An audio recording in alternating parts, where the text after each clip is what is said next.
இயேசுவுக்கே புகழ், இயேசுவுக்கே நன்றி, மரியே வாழ்க.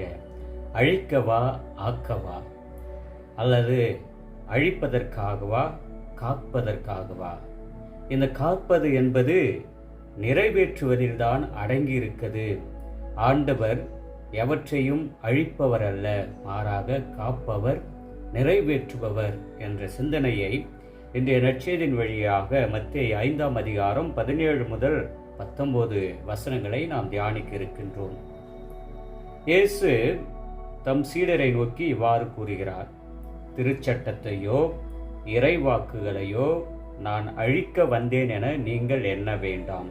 அவற்றை அழிப்பதற்காக அல்ல, நிறைவேற்றுவதற்காகவே வந்தேன். ஆண்டவர் அழிக்கின்ற கடவுள் என்று பெரும்பாலும் மனிதர்கள் பலவிதமான கலாச்சார கோணத்தில், பண்பாட்டின் கோணத்தில், அவர்கள் வாழ்கின்ற சமூக ரீதியான ஒரு கோணத்தில், வளர்கின்ற முறையின் அடிப்படையில், மன தத்துவத்தின் அடிப்படையில் இறைவன் பெரும்பாலும் அழிக்கின்ற கடவுள் என்ற ஒரு சிந்தனையை வைத்திருக்கின்றார்கள். இறைவன் அழிப்பவராக இருந்தால் இந்த உலகம் எப்பொழுதே அழிந்திருக்கும். ஒவ்வொரு முறையும் இறைவன் உருவாக்குகின்ற இறைவன், காக்கின்ற இறைவன், படைக்கின்ற இறைவன், அந்த படைப்பை முழுமையாக்குகின்ற இறைவன். அந்த விதத்தில்தான் கட்டளைகளை, இறைவார்த்தைகளை அழிக்கின்ற ஆண்டவர் கிடையாது. காக்கின்ற கடவுளை பார்த்து, நிறைவேற்றுகின்ற கடவுளை பார்த்து, திருவிவிலியத்தையும் இறைவார்த்தையும் கடவுளுடைய வார்த்தையை பாதுகாத்து அவற்றை வாழ்வில் நிறைவேற்றுகின்ற இயேசுனுடைய செயல்களை பார்த்து பொறாமைப்பட்ட பரிசேயர்களும் சதுசேயர்களும், குறிப்பாக மறைநூல் அறிஞர்களும் இந்த மறைநூலை வைத்துதான் அவர்கள் வியாபாரம் நடத்தி கொண்டு வந்தார்கள். இந்த இறை வாக்குகளையும் சட்டங்களையும் கட்டளைகளையும் வைத்துதான் பரிசேயர்கள், மறைநூல் அறிஞர்கள் வியாபாரம் வைத்துக் கொண்டிருந்தார்கள். மக்களை ஏமாற்றிக் கொண்டிருந்தார்கள். தாங்கள் பெரியவர்கள் என்பதை இந்த இறை வாக்குகளை வைத்துதான் எண்பித்துக் கொண்டிருந்தார்கள்.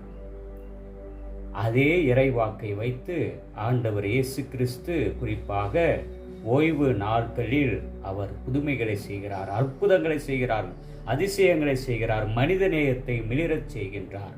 சட்டத்திற்கு, கட்டளைகளுக்கு முக்கியத்துவம் கொடுக்காமல் மனிதத்திற்கு, மனித நேயத்திற்கு, இரக்கத்திற்கு, அன்பிற்கு, பரிவிற்கு முக்கியத்துவம் கொடுக்கிறார். அதை பார்த்த பரிசேயர்கள் அவர் மீது பழி சுமத்துகிறார்கள். இவன் கட்டளைக்கு எதிராக நடக்கின்றான், சட்டத்திற்கு எதிராக நடக்கின்றார். அவர்களை பார்த்துதான் இயேசு இவ்வாறு சொல்கிறார். என்றால் இரண்டு விதமான நிலைக்கு இஸ்ராயல் மக்கள் முக்கியத்துவம் கொடுத்தார்கள், யூத மக்கள். ஒன்று சட்டங்கள். இந்த சட்டங்கள் என்பது யூத மக்களால் உருவாக்கப்பட்டது, பரிசேயர்களாலும் சதுசேயர்களாலும் மறைநூல் அறிஞர்களாலும். கட்டளை என்பது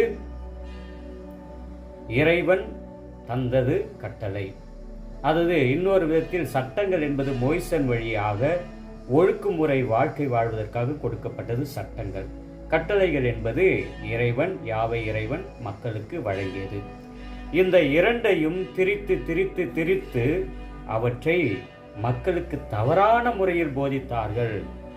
இறைவார்த்தையை, திருவிவிலியத்தை, இறை வசனத்தை எப்பொழுதும் இறைவன் நமக்கு எதை சொல்ல விரும்புகிறாரோ அவற்றை தான் நாம் சொல்ல வேண்டுமே தவிர நம்முடைய சொந்த விருப்ப வார்த்தைகளை இறை வார்த்தையில் திணிக்கக்கூடாது. அதைத்தான் இயேசு சொல்கிறார்.